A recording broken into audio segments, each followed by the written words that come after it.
आज हम आपसे एक क्वेश्चन पूछते हैं। ये बताओ कि क्या एक बंदर भगवान बन सकता है? लगता तो नहीं है, लेकिन एक्चुअली बन सकता है। आज हम आपको एक मंकी की स्टोरी सुनाएंगे। वो बंदर एक फॉरेस्ट में रहता था। बंदर भाई फॉरेस्ट में रहकर खूब फल फूल खाते थे। एक पेड़ से दूसरे पेड़ पर खूब उछल कूद करते थे। ऊंची ऊंची छलांग मारकर हुआ हुआ करके सबको डराता भी था वो बंदर। उस फॉरेस्ट में कई मुनिराज आते थे और एक ट्री के नीचे बैठकर ध्यान करते थे। तो ध्यान में बैठे हुए मुनिराज को देखकर बंदर बहुत खुश होता था, लेकिन वहाँ पर कभी शरारत नहीं करता था। एक बार उस फॉरेस्ट में एक राजा वज्रजंग और रानी श्रीमती आए। उन राजा के 2 पुत्र थे, मतलब ही हैड 2 सन जो मुनि बन गए थे। वो दोनों मुनि उसी फॉरेस्ट में आ पहुंचे। तब राजा रानी ने उन दोनों मुनि राजों को भक्ति भाव से आहार दिया। बंदर पेड़ के ऊपर बैठा बैठा सब देख रहा था कि ये राजा रानी कितने अच्छे भावों से मुनि महाराज को आहार दे रहे हैं। ये सब देखकर उसके मन में आया कि यदि मैं मनुष्य होता तो मैं भी इन राजा की तरह मुनियों की सेवा करता। लेकिन देखो, मैं तो एनिमल हूँ, मैं तो पशु हूँ।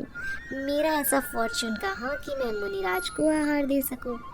आहार दान के बाद वे मुनिराज उपदेश देने लगे।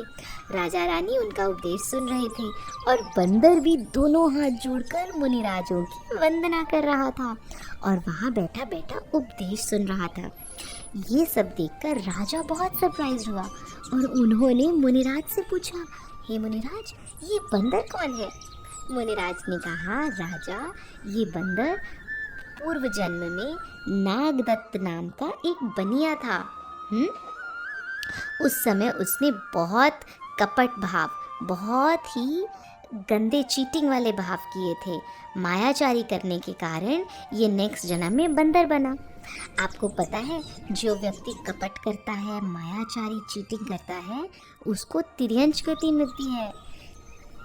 मुनिराज ने कहा, राजा, जिस प्रकार इस भव में हम तुम्हारे पुत्र थे ना, उसी प्रकार इस बंदर का जीव फ्यूचर में आपका पुत्र होगा और भविष्य में जब आप ऋषभदेव तीर्थंकर बनोगे ना, तो ये जीव आपका गणधर बनेगा और मोक्ष प्राप्त करेगा।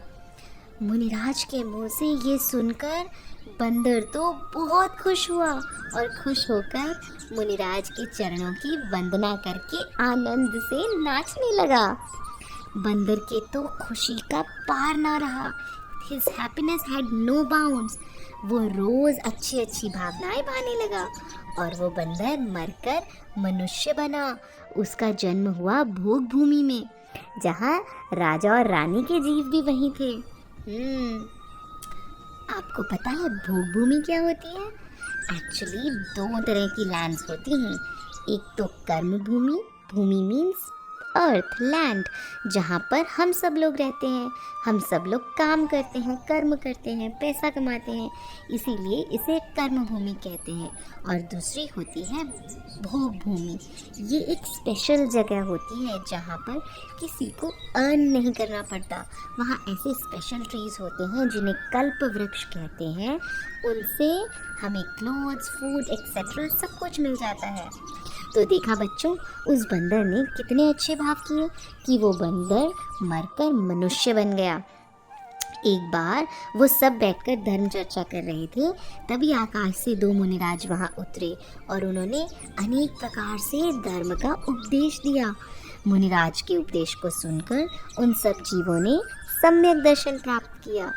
फिर वो सभी जीव वहाँ से अपनी आयु पूरी करके अपनी एज कंप्लीट होने पर स्वर्ग चले गए और उसके 4 भव के बाद राजा जो थे ना, राजा का जीव बना ऋषभदेव तीर्थंकर और जो बंदर का जीव था वो बना उनका पुत्र, हिज सन, और उसका नाम था गुणसेन। वो इस संसार से वैराग्य को प्राप्त करके भगवान से दीक्षित हो गया और वो बन गए ऋषभदेव भगवान के गणधर। आपको पता है गणधर कौन होते हैं? गणधर स्पेशल मुनि महाराज होते हैं। उन्हें 63 रिद्धीज होती हैं, स्पेशल पावर्स। वो कभी आहार नहीं करते। भगवान का उपदेश सुनकर उससे वो द्वादशांग वाणी में कंपाइल करते हैं। They make 12 parts of the Jinvani और उसी बर्थ से मोक्ष भी प्राप्त करते हैं। तो गुणसेन ने भी तपस्या करके केवल ज्ञान प्रकट किया और फिर मोक्ष प्राप्त किया। देखा बच्चों, जब ये बंदर मनुष्य था तब इसने कितना छल कपट किया, चीटिंग करी, जिसके कारण उसे नेक्स्ट बर्थ मिला बंदर का।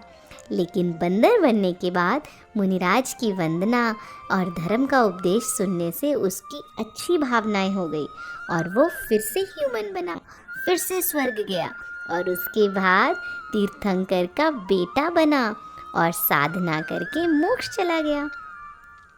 आप सभी भी प्रॉमिस करो कि आप कभी भी चीटिंग नहीं करोगे, हमेशा अच्छी अच्छी भावनाएं ही भाओगे और धीरे धीरे मोक्ष प्राप्त करेंगे।